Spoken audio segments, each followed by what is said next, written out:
tenían que llegar a un pueblo cerca de la frontera con el estado vecino de Oregón. De pronto, el auto se quedó sin gasolina en pleno trayecto. Morris miró con incredulidad y comenzó a maldecir.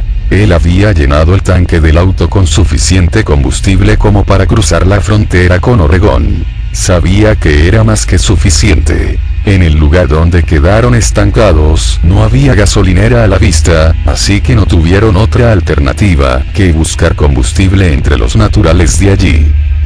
Allí donde ellos estaban no había sino unas casas de madera, tipos cabañas, construidas en parcelas de tierra ubicadas en la orilla del río Salmón. Decidieron que allí buscarían combustible. Con suerte encontrarían a alguien que les venda algunas latas.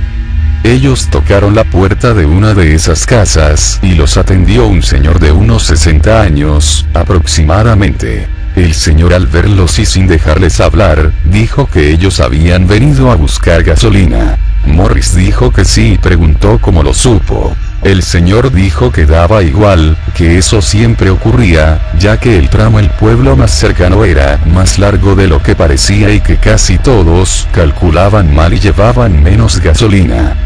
El señor les dijo que él no tiene gasolina, que nadie lo tiene en esas casas, ya que no necesitan moverse de allí, por lo que deberían ir al pueblo más cercano que estaba a 1 hora de allí. Morris maldijo entre dientes, porque supuso que deberían ir caminando hasta allí, con el peligro de dejar su auto allí, exponiéndolo ante un eventual robo. El señor vio la preocupación de Morris y, como si pudiera leer su mente, le dijo que podían arrastrar su coche hasta su parcela y que Morris se vaya al pueblo, mientras Franco se quedaba en la casa del señor, que él le podía dar alojamiento en su casa. Morris vio que no tenía otra alternativa y así hizo. Él y Franco empujaron el carro hasta que estuvo en la tierra del señor y Morris partió a buscar gasolina en el pueblo más cercano, mientras Franco se quedaba allí. El señor tuvo una amena conversación con Franco. Franco era un inmigrante de Nicaragua, que había inmigrado a los Estados Unidos en busca de un mejor futuro, como miles y miles de inmigrantes. Era uno de los pocos latinos que había en ese condado. Las oportunidades laborales no eran tan competitivas. Allí tuvo la fortuna de encontrar un buen empleo repartiendo paquetes y postales. Allí trabajaba con Morris, el dueño de la empresa, quien lo estimaba mucho y lo trataba bien. La paga era siempre puntual. No se podía quejar. El señor le invitó una taza de café, el cual le dio mucho sueño a Franco. El señor lo condujo a un cuarto para que descanse. En tanto, Morris en plena carretera se topó con un joven y le preguntó si quedaba lejos el pueblo más cercano. El joven le preguntó de dónde viene y Morris le explicó que su carro se quedó sin gasolina y que estaba yendo al pueblo más cercano para conseguir gasolina. Volvió el joven a preguntarle en dónde se quedó sin gasolina y Morris le detalló el lugar. El joven se sorprendió un poco y le preguntó si algún familiar se quedó en una de las casas de ese paraje y Morris dijo que solo iban él y su acompañante, quien se quedó en una de las casas. Él le dijo algo sobresaltado que debería regresar ahora a esa casa, si quería que su acompañante aún estuviese vivo. Él le explicó también que muchos autos al llegar a ese tramo se quedan sin gasolina, pero que si se empuja el auto hasta salir de ese lugar, el nivel de gasolina vuelve al nivel normal. Esto se debe a que ese tramo está embrujado y es un ardid para que las personas vayan a esas casas, en donde son atendidos por un ser demoníaco con apariencia de señor, el cual les invita a quedarse en su casa. Los que se quedan allí son entonces invitados a tomar una taza de café, el cual tiene un somnífero que hace dormirlos. Así, ese ser va y los mata, descuartizando los cuerpos y guardando la carne para así comerla luego. Morris regresó de inmediato al lugar y entró a la casa. Entró en una habitación y vio a Franco que estaba dormido. Lo sacó de allí como pudo y lo arrastró hasta salir de la casa. Le dio cachetadas a él hasta hacerlo despertar. Le pidió que empujen el auto hasta salir de ese tramo. Franco le preguntó por qué y él le dijo que solo obedezca y que se llevará una gran sorpresa. Empujaron el auto unos 100 metros y de forma inexplicable, al entrar en el auto y prenderlo, vieron que aún había combustible. Franco no pudo dar crédito y preguntó entonces qué pasó, que la gasolina se había bajado, y al salir de ese tramo volvió a haber gasolina. Morris le explicó todo lo que pasó y al final le dijo que a tiempo llegó para sacarlo de ese lugar. En caso contrario, Franco ya estaría muerto, descuartizado y su carne sería la comida de esa entidad.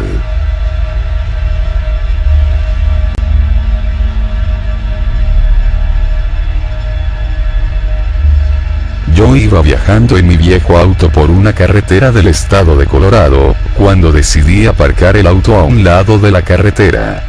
No pasaba ningún auto, así que iba a estar tranquilo, mientras me ponía a descansar allí sin riesgo de accidente o de que me roben. Era una carretera en medio de un pastizal, y a lo lejos se veían unas elevaciones o montes cubiertos con pinos ponderosa, abetos y alisos. Fue cuando miré mi lado derecho y justo mi mirada cayó en un auto que pasó por mi lado.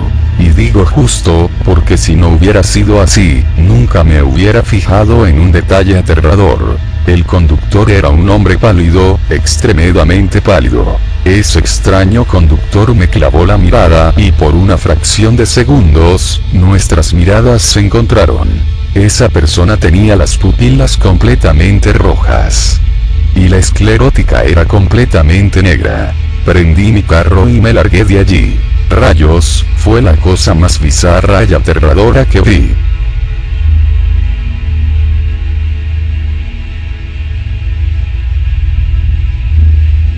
Me llamo Matt. Esto me pasó en los pantanos de Luisiana. El bayou es un término choctaw para referirse a pantanos en el estado de Luisiana. Yo navegaba con unos amigos en un bote sobre los pantanos. Estaba anocheciendo. Allí había aligatores. Yo había estado en los ríos de las selvas del Amazonas, en cuyas aguas por la noche brillan cientos de ojos rojos que dan un aire aterrador a los caimanes, pero a diferencia del caimán negro sudamericano, los aligatores tienen una mala fama. No en vano, han habido ataques de estos a los humanos, así que había que tener cuidado. Es más, los aligatores tienen una tasa de ataques solo por detrás del cocodrilo del Nilo, del cocodrilo de agua salada y del cocodrilo americano de México y Centroamérica. El lugar era muy tétrico y escalofriante. Te daba una sensación muy inquietante, como si algo fuera a acabar con tu vida allí en ese lóbrego y espantoso lugar. Alumbraba el pantano ya que estaba oscuro y podía verse a los mosquitos revolotear por todas partes. Se escuchaba el ruido de los animales del pantano. También había víboras y serpientes venenosas. Por fin llegamos a tierra firme. Ya había caído la noche. A diferencia de los pantanos de Florida, los bayous de Luisiana son lugares embrujados. Se dice que en estos pantanos se reunían los sacerdotes vudú y hacían sus rituales. Esto puede ser verdad, ya que Luisiana, en especial Nueva Orleans, es conocida por el vudú de la población afroamericana que vino a estas tierras traídos por la colonia francesa que se asentó aquí. También hay otra leyenda que vino con los cajún, descendientes de los franceses católicos asentados en la época colonial. Se dice que hay una criatura, un hombre lobo que merodea en los pantanos. Los cajún lo llaman rougarou. Este ser deambula por los pantanos del sureste de Luisiana. Estas temibles criaturas se asemejan a un lobo o un perro y según la leyenda francesa, disfrutan secuestrando niños, aterrorizando hogares y cometiendo otros actos viles. Caminamos por un sendero en medio del bosque. Entonces, llegamos a un tramo en donde había un angosto puente subterráneo. Fue de allí, de debajo del puente, que escuchamos un gruñido aterrador. Era una bestia, definitivamente. Nos dimos media vuelta y empezamos a correr. No sabemos si eso era un hombre lobo, pero eso definitivamente no era humano.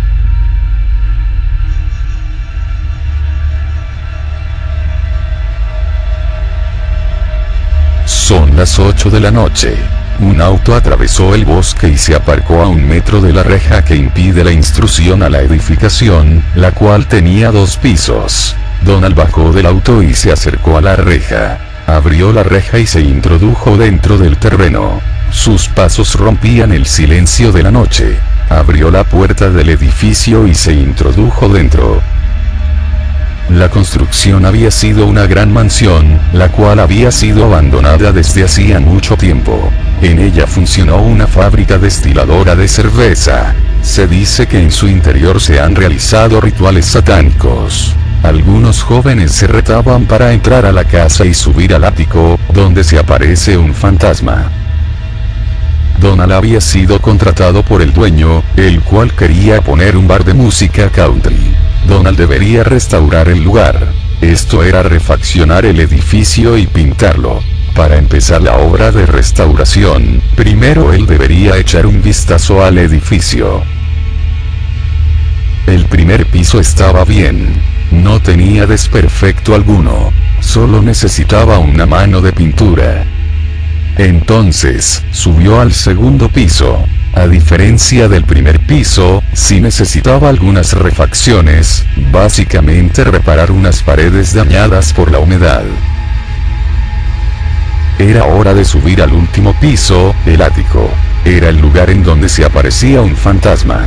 Ingresó al ático, el cual era un ambiente que podía ser usado como almacén. Había algunos trastes allí. También había unas pintadas satánicas. El típico pentagrama invertido y el 666. Eso de las sectas satánicas allí era cierto.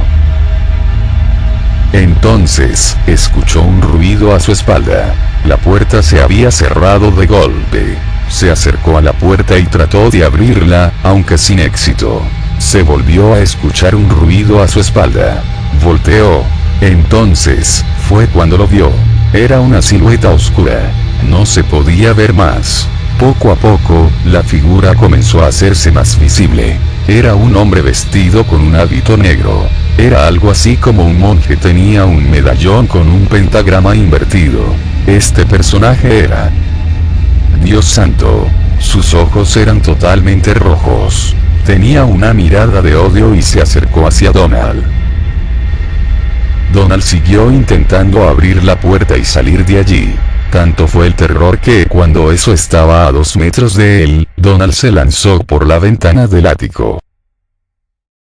Un policía que pasaba por la zona se acercó a la construcción debido al ruido que había escuchado. Allí en el terreno de la construcción vio a un hombre tirado. Al parecer, cayó del ático. Hizo una llamada al 911 y reportó lo sucedido. Unos minutos después, apareció una ambulancia. Sí, de nuevo alguien saltó por la ventana del ático. Afortunadamente, Donald solo tuvo unas contusiones y una fractura en la pierna, aunque se recuperó en 15 días.